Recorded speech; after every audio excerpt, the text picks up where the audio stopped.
Welcome to अफसर classes में आपका स्वागत है। आज हम फिर से बात करने जा रहे हैं एंशिएंट हिस्ट्री पे और आज हम फिर देखेंगे चालुक्य वंश। आज उसमें देखेंगे हमारा आज चालुक्य वंश का पार्ट 2 है। इसमें 3 खंड में बांटा गया था, आप जिसमें से एक आपको हम पढ़ा दिया था वतापी, और आज पढ़ाएंगे आपका आपका आज पढ़ाएंगे हम लोग कल्याणी का चालुक्य, और हमारा तीसरा जो है बेंगी। तो आज हम चर्चा करेंगे कुछ चालुक्य वंश पे, क्योंकि उसमें पार्ट 1 में नहीं हो पाया था, और आज फिर चर्चा करेंगे हम लोग कल्याणी का चालुक्य, और फिर कल हम चर्चा करेंगे बेंगी पे। तो चलिए आज देखते हैं जो एग्जाम से रिलेटेड है कल्याणी का चालुक्य में क्या है, और एक हमारा जो वतापी से थोड़ा दो इंपॉर्टेंट्स बचा हुआ था उससे देख लेंगे, और आज हम चर्चा करेंगे कल्याणी का चालुक्य पे, और फिर अगला नेक्स्ट वीडियो में बात करेंगे हम बेंगी पे। अब इसके साथ साथ हिस्ट्री के साथ साथ अब हम आपके लिए इकोनॉमिक्स का भी बैच स्टार्ट करने जा रहे हैं। कुछ ही दिन के बाद आपका इकोनॉमिक्स का भी बैच आ जाएगा, और नहीं तो फिर पॉलिटी का। ये दो एक में से किसी एक सब्जेक्ट का जरूर आएगा, हिस्ट्री के साथ में चलेगा। ऐसे ज्यादा संभावना है इकोनॉमिक्स का, क्योंकि इकोनॉमिक्स में यूट्यूब पे आपका एक टॉपिक्स वाइज में कहीं भी किसी भी चैनल पे आपका पूरा अपलोड नहीं है। तो हमारे साथ जुड़े रहे, इकोनॉमिक्स क्लास पूरा आपको मिलेगी, part chapter wise chapter, topic wise topics पे। तो चलिए आज हम बात करते हैं जो भी एग्जाम से रिलेटेड हमारा जो भी टॉपिक रहता है, एग्जाम से रिलेटेड ओनली हम पढ़ाते हैं, पीटी के लिए जो बेस्ट माना जाता है। तो चलिए आज देखते हैं कि चालुक्य वंश का जो पार्ट 2 में है कौन से प्रश्न एग्जाम से रिलेटेड है। तो चलिए देखेंगे, पहला हमारा क्या है चालुक्य वंश का। आपका जो काल है वो तो आपको याद होगा कि हमारा जो काल क्या था। तो ये 550 से लेकर 757 आपको ये याद होगा। ये चालुक्य वंश का आपका तो पीरियड याद होगा, क्योंकि फर्स्ट वीडियो में ये आपका ऑलरेडी अपलोड है, तो इसे देख लेंगे। अगर मैं उसे नहीं देखे हैं तो पहले उसे देख लें, ताकि आपका जो मेन पॉइंट है उस वीडियो में है चालुक्य वंश का। आज हम बात करेंगे कल्याणी का, चालुक्य का कल्याणी। तो चलिए देखते हैं, देखेंगे हैं इस वंश का अंतिम शासक कौन था। तो कार्तिवर्मन द्वितीय थे। कौन थे? कार्तिवर्मन जो द्वितीय थे। जो कौन थे? कार्तिवर्मन द्वितीय थे, जो थे वतापी का अंतिम शासक था। कौन था? वतापी का अंतिम शासक कौन था? तो कार्तिवर्मन द्वितीय जो थे वतापी का अंतिम शासक था। तो इसे नोट कर लेंगे और इसे वेरी इंपॉर्टेंट भी कर लेंगे, क्योंकि कई सारे एग्जाम में आपका अंतिम शासक और संस्थापक पूछते रहता है। तो ये सब जो शासक थे इसे आप ध्यान में रखेंगे तो ज्यादा अच्छा है। फिर देखेंगे कार्तिवर्मन द्वितीय ने की हत्या कौन कर दी थी। तो दंती दुर्ग ने कर दिया था। कार्तिवर्मन की हत्या किसने कर दी थी? तो दंती दुर्ग ने कर दी थी कार्तिवर्मन द्वितीय की हत्या। तो ये आप याद रखेंगे तो ज्यादा अच्छा है। फिर देखेंगे इसके स्थान पर राष्ट्रकूट वंश का स्थापना हुआ। इसके स्थान पर जो वतापी के स्थान पर कौन सी वंश का स्थापना हुआ? तो राष्ट्रकूट का स्थापना हुआ। ये देखेंगे कि राष्ट्रकूट वंश का स्थापना हुआ किसके जगह पे? वतापी के वंश पे। अब आपको ये पता होना चाहिए कि चालुक्य वंश में कितने 3 खंडों में बटा हुआ था। एक वतापी, एक दूसरा कल्याणी, और तीसरा बेंगी। तो जो वतापी का हमारा जो था फर्स्ट वीडियो में कुछ बच गया था, 2 इंपॉर्टेंट, तो उसी में है कि जी इसकी अंतिम कार्तिवर्मन की हत्या किसने कर दी थी? दंती दुर्ग ने कर दिया था, और इसके स्थान पर राष्ट्रकूट के वंश का स्थापना हुआ। देखेंगे फिर कर दी तथा चालुक्य को अपना सामंत बना लिया। जो चालुक्य का था उसको अपना सामंत बना लिया, अपने निगरों में अपना दोस्ती बना लिया अपने की तरह। तो इसे फिर देखेंगे जो सामंत बना लिया। फिर देखेंगे किंतु चालुक्य के अंदर बदले की भावना थी, बट उनके अंदर एक ऐसा भावना नहीं थी कि राष्ट्रकूट के प्रति एक प्रेमी हो। उनके अंदर एक ऐसा भावना जगी हुई थी कि बदले की ये सही है या गलत है, उनपे शक था। तो फिर देखेंगे राष्ट्रकूट की कमजोर स्थिति का इंतजार कर रहा था। फिर देखेंगे राष्ट्रकूट जो थे उसकी स्थिति को, कमजोर स्थिति का इंतजार कर रहा था। कौन? चालुक्य वंश के लोग। कौन? चालुक्य वंश के लोग किसका इंतजार कर रहा था? राष्ट्रकूट की कमजोर स्थिति का इंतजार कर रहा था। फिर देखेंगे ताकि राष्ट्रकूट का अंत किया जा सके, क्योंकि बीच में आपका, क्योंकि वतापी के बाद आपका कल्याणी आना चाहिए, बीच में आपका राष्ट्रकूट आ गया। तो राष्ट्रकूट एक प्रतापी उसमें महान ही माना जाता था, इसलिए उसके बीच में आ गया था। तो फिर इसका इंतजार कर रहा था कौन? कल्याणी वंश का, वतापी लोग का इंतजार कर रहा था कि राष्ट्रकूट वंश जो है खत्म हो जाए, तो इसके बाद हमारा जो आएगा कल्याणी आएगा।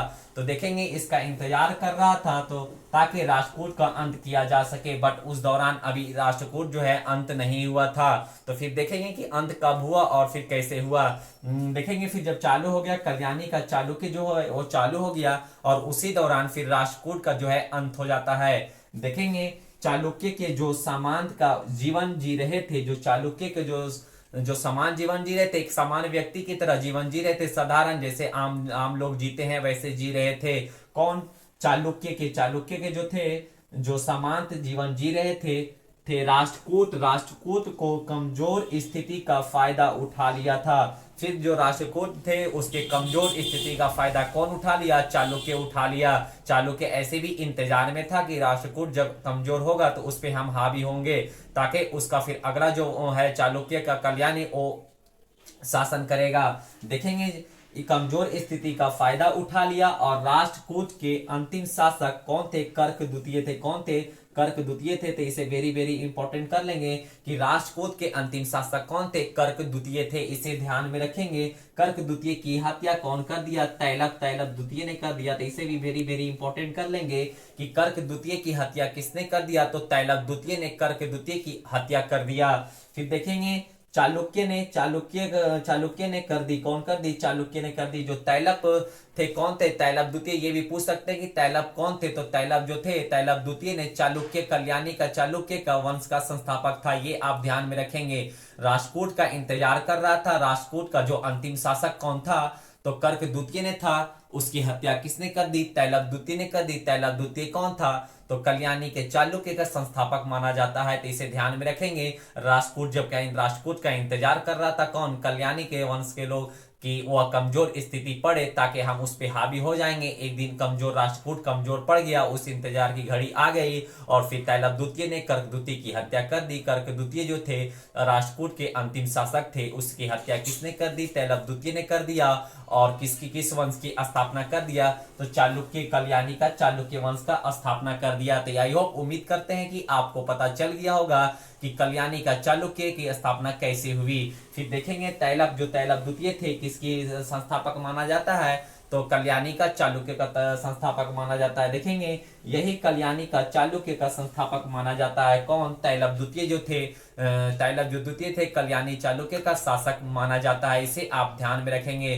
कल्याणी का चालुक्य का संस्थापक कौन है? तैलप द्वितीय है। इसे आप ध्यान में रखेंगे। फिर देखेंगे इस वंश का अगला शासक कौन है? तो सोमेश्वर है। कौन है अगला शासक? हर एक वंश में अगला शासक आया, संस्थापक आया और अंतिम शासक आया। तो आपको इसमें 3 शासक हमेशा हर एक टॉपिक में आप ध्यान में रखना जरूरी है, क्योंकि एग्जाम से रिलेटेड मात्र 3 ही होता है, एक संस्थापक, एक अंतिम और एक महान शासक जो योद्धा शासक होता है। उसे ध्यान में रखना है। बाकी जो भी अगला शासक आता है उसे आप सिर्फ कर्म में याद रखें तो ज्यादा अच्छा है, नहीं तो नहीं भी याद है तो कोई दिक्कत नहीं। बट आपका अंतिम शासक ये पूछता है, और फिर आपका संस्थापक पूछता है, और एक महान शासक पूछता है। तो इसे ध्यान में रखेंगे कि कल्याणी का चालुक्य का अगला शासक कौन था? तो सोमेश्वर था। कौन था? सोमेश्वर था। फिर देखेंगे जिसने राजधानी मनखेड़, किसकी राजधानी? मनखेड़। जिसने राजधानी मनखेड़, इसकी राजधानी कहाँ थी? मनखेड़ से कल्याणी स्थानांतरित किया। कहाँ किया? कल्याणी स्थानांतरित किया। तो ये आपसे पूछ सकता है कि मनखेड़ जो राजधानी था किसका? चालुक्य, कल्याणी का चालुक्य का, उसकी जो राजधानी कौन चेंज किया? तो सोमेश्वर ने चेंज किया था। कहाँ लाया था? तो कल्याणी लाया था। ये ध्यान में रखेंगे कि कल्याणी लाया था। फिर देखेंगे जिस कारण इस वंश का नाम कल्याणी का चालुक्य पड़ा। इस टॉपिक से ये कॉन्सेप्ट समझ में आया कि आपका जो कल्याणी का चालुक्य नाम कैसे पड़ा। तो ये देखेंगे जो मनखेड़ थे कल्याणी का स्थापित, जब उसकी राजधानी चेंज किया कौन? सोमेश्वर ने, और जिसके कारण इस वंश का नाम कल्याणी पड़ गया। तो ये ध्यान में रखेंगे कल्याणी कैसे नाम पड़ा। वो अपने राजधानी को चेंज किया और फिर जिसके कारण उसका जो नाम पड़ा कल्याणी का चालुक्य हो गया। ये ध्यान में रखेंगे। फिर देखेंगे सोमेश्वर को चोल शासक राजा राम ने कई बार पराजित कर दिया था। जो सोमेश्वर के चोल शासक थे कौन? सोमेश्वर जो चोल शासक थे कल्याणी का, तो इसे ध्यान में रखेंगे कि कल्याणी के चालुक्य के कौन थे? सोमेश्वर के चोल शासक थे, जिसने राजा राम ने कई बार पराजित कर दिया, कई बार हरा दिया था। ये ध्यान में रखेंगे। जिससे अपमानित होकर सोमेश्वर ने तुंगभद्र नदी के किनारे, ये नदी का नाम याद रखेंगे, तुंगभद्र नदी के किनारे आत्महत्या कर ली। कौन? सोमेश्वर ने। सोमेश्वर को क्यों कर लिया? तो ये ध्यान में रखेंगे क्योंकि राजा राम ने कई बार उसे हरा दिया था, पराजित कर दिया था, जिसके कारण उसे अपने आप में अपमानित महसूस हुआ, शर्मिंदगी महसूस हुआ, जिसके कारण उसने तुंगभद्र नदी के में जाकर अपनी आत्महत्या कर लिया। खुद अपनी आत्महत्या किसने कर लिया? सोमेश्वर ने। तो इसे ध्यान में रखेंगे कि सोमेश्वर की मृत्यु कहाँ हुई थी, कौन सी नदी में? तुंगभद्र नदी में हुई थी। किसके कारण? क्योंकि राजा राम ने कई बार उसे हरा दिया था। ये रीजन पूछ सकता है कि क्या रीजन था जिसने सोमेश्वर ने अपनी आत्महत्या खुद कर लिया? क्योंकि राजा राम ने कई बार उसे हरा दिया था, पराजित कर दिया था, जिसके कारण तुंगभद्र नदी में आत्महत्या खुद कर लिया। फिर देखेंगे इस वंश का अगला शासक कौन है, तो विक्रमादित्य सिक्स है। कौन है विक्रमादित्य सिक्स बना? यह एक कुशल योद्धा था। कहें आपको हर एक टॉपिक में 3 राजा मिलेगा। पहला एक प्रतापी, पहला आपका संस्थापक, दूसरा आपका एक प्रतापी शासक और तीसरा अंतिम शासक। तो ये ध्यान में रखेंगे कि इस वंश का जो था कल्याणी का चालुक्य जो थे, इस वंश का अंतिम शासक कौन है? तो यहाँ ध्यान में रखेंगे कि विक्रमादित्य सिक्स बना। यह एक कुशल योद्धा था, एक खुशहाल मतलब खुशहाल जिंदगी जी रहा था। कौन? विक्रमादित्य सिक्स जो थे, कल्याणी का एक कुशल योद्धा था, हमेशा खुश रहता था, इसलिए कुशल योद्धा कहते हैं। इसे आप ध्यान में रखेंगे, ये आपसे वेरी वेरी इंपॉर्टेंट है, तो एग्जाम में पूछ सकता है, इसे आप सिर्फ ध्यान में रखेंगे। फिर देखेंगे इसकी राजकीय कवि कौन थे, तो विल्हन थे। कौन थे? विल्हन थे। इसके राजकीय कवि विल्हन थे। फिर देखेंगे इन्होंने विक्रम देव चरित्र नामक पुस्तक लिखी थी। कौन सी पुस्तक लिखी थी? तो विक्रम देव। ये पुस्तक का नाम याद रखेंगे आप, कौन सी पुस्तक लिखी थी? तो विक्रम देव जो एक पुस्तक है, उसकी पुस्तक का नाम क्या है? पुस्तक लिखी थी कौन? इन्होंने राजकीय कवि के विल्हन लिखे थे। कौन? राजकीय कवि के विल्हन थे। इन्होंने विक्रमदेव चरित्र नामक पुस्तक लिखा था। आई होप, उम्मीद करते हैं कि आपको ये सब समझ में आ रहा होगा। देखेंगे फिर इसका अंतिम शासक कौन है, तो सोमेश्वर 4 बना। कौन बना? सोमेश्वर जो 4 है, इसका अंतिम शासक है। किसका? चालुक्य, कल्याणी का चालुक्य का अंतिम शासक कौन है? सोमेश्वर 4 बना। इसे ध्यान में रखेंगे। अब इसके बाद आपका आएगा आपका बेंगी, आपका वतापी भी खत्म हो गया, कल्याणी भी खत्म हो गया, एक लास्ट आपका बच रहा है बेंगी। बेंगी ज्यादा नहीं है, 2-3 उसमें मुख्य इंपॉर्टेंट है, तो उसे देख लेंगे अगले वीडियो में। आई होप, उम्मीद करते हैं कि आपको चालुक्य वंश भी अच्छा लगा होगा। अब मिलेंगे आपको नेक्स्ट वीडियो में। फिलहाल आप इंतजार करें, आपका जो नया बैच आ रहा है सिर्फ इकोनॉमिक्स का, इसे भी आपको एग्जाम से रिलेटेड बताएंगे और इकोनॉमिक्स का पूरा आपका फाउंडेशन तौर पे आपका पूरा यूट्यूब पे इसी चैनल पे अफसर क्लासेस पे आपको पूरा मिलेगा। तो कुछ ही दिन के बाद आपका इकोनॉमिक्स भी स्टार्ट हो जाएगा हिस्ट्री के साथ साथ, और फिर एक हिस्ट्री खत्म हो जाने के बाद पॉलिटी लाएंगे। तो मिलेंगे आपको नेक्स्ट वीडियो में। जब तक आप